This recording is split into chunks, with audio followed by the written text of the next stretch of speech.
Olá pessoal, tudo bem com vocês? Eu sou o Pedro Viana Júnior e esse é o nosso canal História em Fragmento. Sejam muito bem-vindos. No vídeo de hoje eu separei alguns fragmentos de uma história que me encantou profundamente, que é a mitologia no jogo God of War, como vocês verão. Mas podem ficar tranquilos, eu não vou jogar aqui pra vocês, até porque eu sou péssimo jogando, morro toda hora, um horror. Eu vou falar de um tema que está relacionado à chamada história cultural, que basicamente é um olhar para as tradições da cultura popular e interpretações culturais da experiência histórica e humana. Chama a vinheta.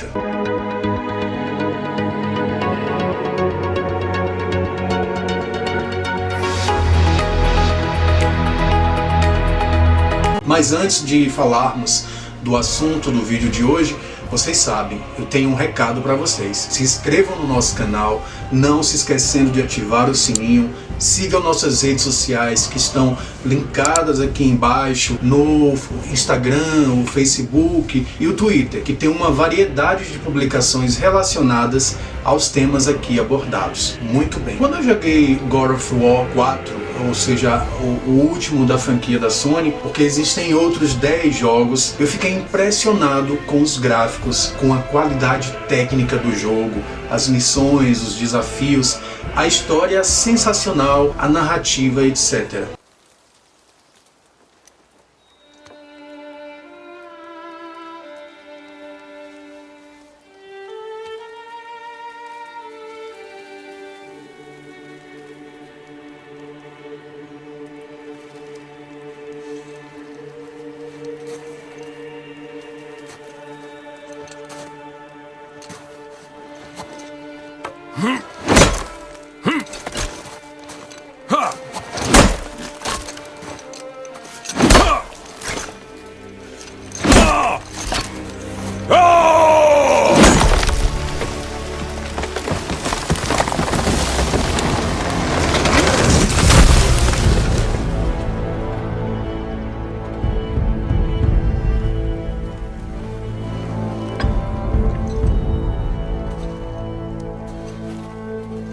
Mas não é sobre isso que vamos falar não, é sobre a mitologia nórdica no jogo. Todos conhecemos o Thor, principalmente porque é um dos heróis mais populares e queridos da Marvel Comics. Mas o que muita gente talvez não saiba é que durante o Ragnarok ele matará e será morto por Jormungandr, a serpente gigante.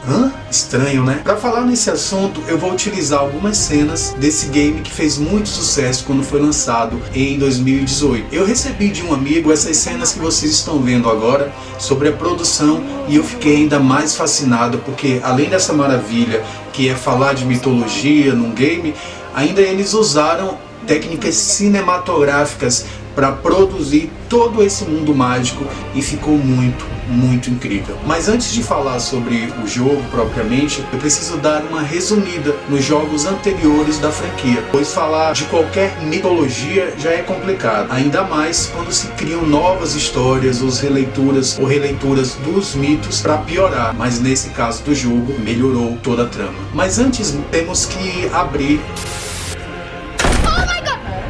Nós devemos considerar que o mito tem uma origem pré-lógica, isto é, antes do desenvolvimento racional e lógico que encontramos na filosofia. Isso quer dizer que na antiguidade, para explicar os diversos fenômenos naturais, como as chuvas, os raios, o calor, o frio, os terremotos, as erupções, o plantio no tempo adequado, a morte e a própria vida, eram necessárias histórias fantásticas contadas por pessoas mais velhas, e os deuses eram colocados como responsáveis por esses fenômenos. A palavra mito, até os séculos 5 e 4 a.C., tinha um peso diferente do que damos a ela hoje. Sua origem do grego mitos tem como significado narrar, contar, anunciar. Continuando, os outros jogos da saga apresentam a personagem principal, Kratos, chamado de Fantasma de Esparta. Em um deles, isso porque num determinado momento, tomado por uma ira por ordem do deus Ares, a quem jurou servir, ele acabou matando sua esposa e filha, tendo sido as cinzas delas espalhadas pelo seu corpo por um oráculo de Esparta para que ele se lembrasse sempre do monstro que se tornou, tendo com isso diversos pesadelos. Mais tarde, ele se vinga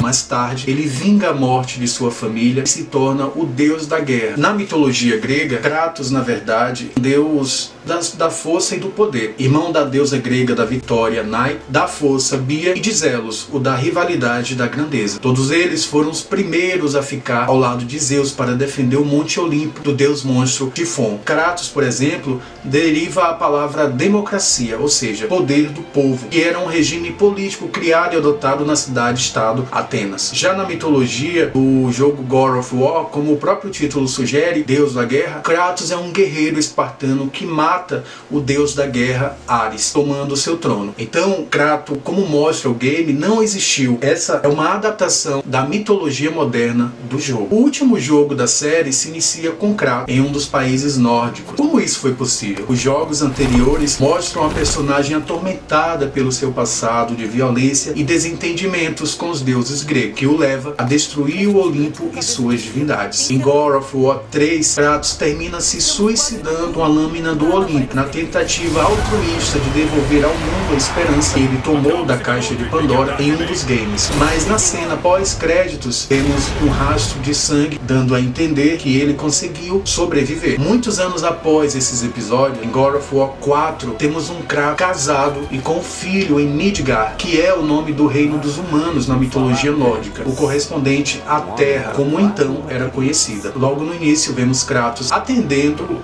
o pedido de sua falecida esposa, que suas cinzas fossem espalhadas no pico mais alto dos 9 reinos nórdicos. Seu filho, Atreus, o acompanha nessa jornada que me deixou fascinado ao ponto de fazer mas 2 vídeos sobre o tema. Nesse primeiro vídeo aqui, nós vamos apresentar algumas informações acerca da cosmogonia nórdica, que é a explicação mitológica da criação do universo no mundo escandinavo. No segundo vídeo, traremos o panteão de deuses heróis, seres nórdicos e seus reinos. Agora sim, iniciaremos a nossa viagem. Mitologia nórdica, também chamada de mitologia germânica, mitologia viking ou mitologia escandinava, é o nome dado ao conjunto de lendas pré-cristãs dos povos escandinavos, especialmente durante a Era Viking, cujo conhecimento chegou aos nossos dias principalmente através das Edas islandesas do século XIII, ou seja, na Baixa Idade Média. Essas Edas são 2 coletâneas distintas de textos encontradas na Islândia que trouxeram informações sobre os deuses e heróis da mitologia nórdica e germânica. Agora vamos para uma animação sobre